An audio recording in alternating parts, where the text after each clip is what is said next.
வாழ்க்கைக்கான வார்த்தை என்ற இந்த வலை ஒளிபரப்பிற்கு உங்களை வரவேற்கிறோம். இது ஆதியாகமம் முதல் வெளிப்படுத்துதல் வரை முழு வேதாகமத்தையும் உள்ளடக்கிய ஒரு தினசரி தியானமாகும். நியாயாதிபதிகள் 17ஆம் அதிகாரத்தில் மீகா என்ற ஒரு மனிதனை குறித்து வாசிக்கின்றோம். அவனுடைய தாயார் 1100 ஷேக்கல் வெள்ளியை தொலைத்து விட்டாள். அது ஒரு மிகப்பெரிய தொகைதான். ஆனால் அதை திருடினது மீகாதான்.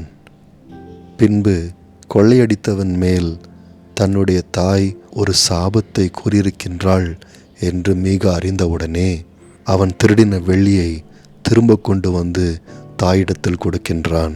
பாருங்கள், களவு செய்யக்கூடாது என்று சொல்லி 8வது கற்பனை தெளிவாக சொன்னது. ஆனால் மீகாவோ இதனால் திருடின அந்த வெள்ளிக்காசை தாய்க்கு திரும்ப கொடுக்கவில்லை. மாறாக தாயினுடைய சாபத்தை குறித்து பயந்ததாக தெரிகின்றது. அடுத்தபடியாக மீகா அந்த வெள்ளியை எடுத்து கொண்டு வந்து தாயிடத்தில் கொடுக்கும்போது அவள் கர்த்தரை துதிக்கின்றாள். ஆண்டவருக்கு ஒரு நன்றி காணிக்கையை செலுத்துகின்றாள். ஆனால் ஆச்சரியமாக அந்த நன்றி காணிக்கை என்னவென்றால் ஒரு விக்கிரகம்.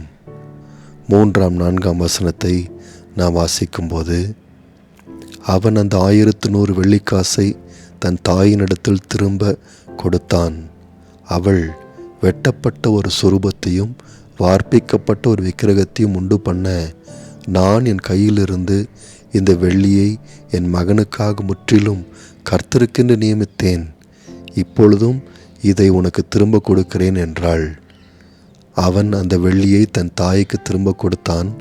அப்பொழுது அவன் தாய் 200 வெள்ளிக்காசை எடுத்து தட்டான் கையில் கொடுத்தாள். அவன் அதனால் வெட்டப்பட்ட ஒரு சுரூபத்தையும் வார்ப்பிக்கப்பட்ட ஒரு விக்கிரகத்தையும் பண்ணினான். அவைகள் மீகாவின் வீட்டில் இருந்தது என்று வாசிக்கின்றோம்.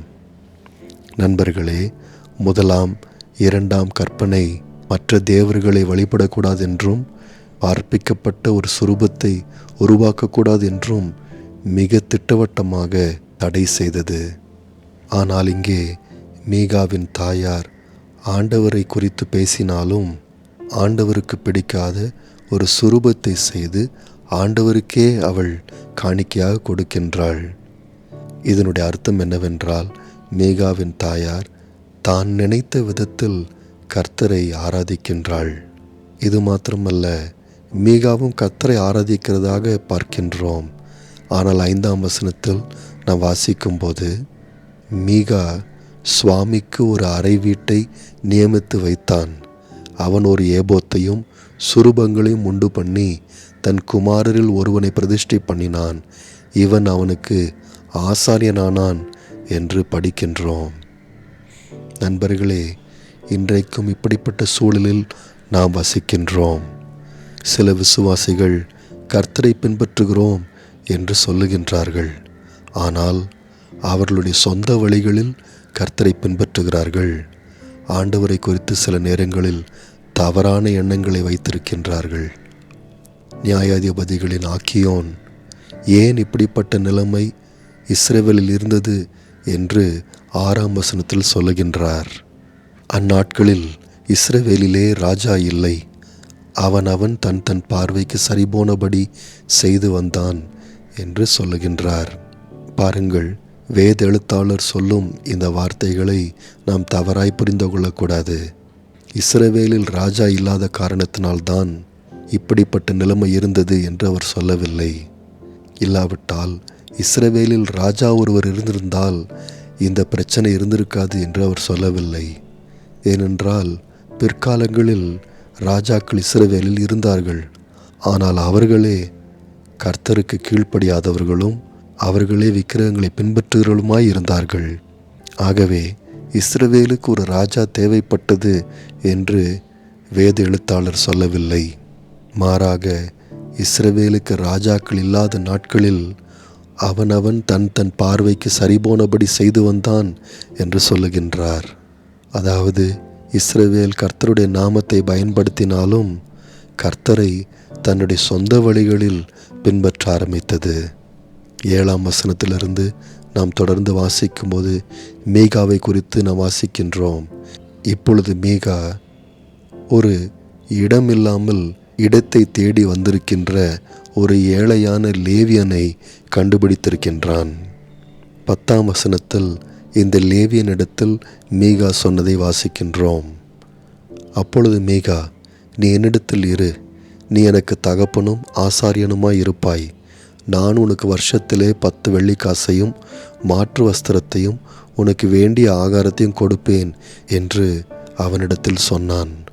அப்படியே லேவியன் உள்ளே போனான் என்று படிக்கின்றோம்.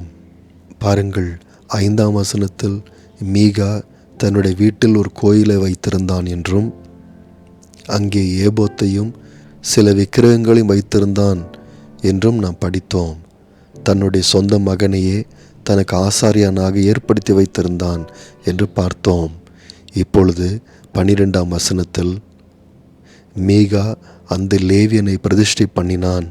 அந்த வாலிபன் அவனுக்கு ஆசாரியனாகி மீகாவின் வீட்டிலே இருந்தான் என்று படிக்கின்றோம்.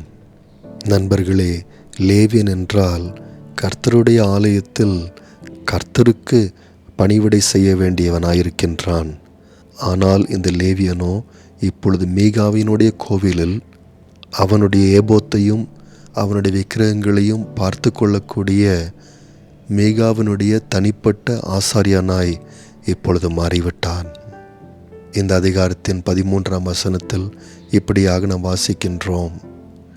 அப்பொழுது மீகா, எனக்கு ஆசாரியனாக ஒரு லேவியன் அகப்பட்டபடியினால் கர்த்தர் எனக்கு நன்மை செய்வார் என்று இப்பொழுது அறிந்திருக்கிறேன் என்று சொல்லுகின்றான். பாருங்கள், மீகா கர்த்தருடைய நாமத்தை பயன்படுத்துகின்றான்.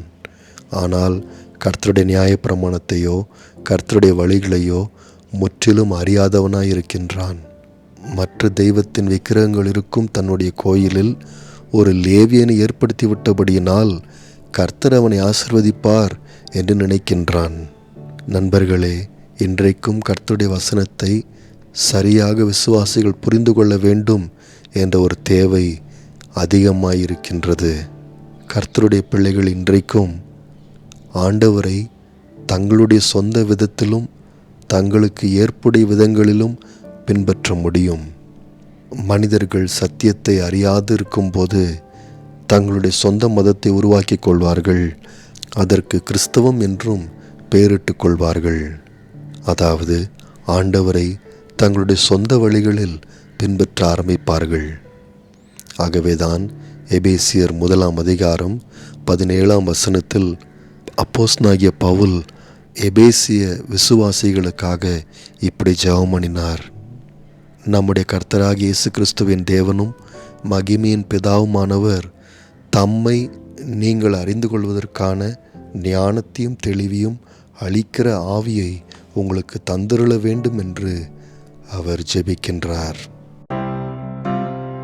நேயர்களே, இந்நிகழ்ச்சியை கேட்டதற்காய் நன்றி. மீண்டும் ஒரு புதிய அத்தியாயத்துடன் வாழ்க்கைக்கான வார்த்தையில் நாளை சந்திப்போம்.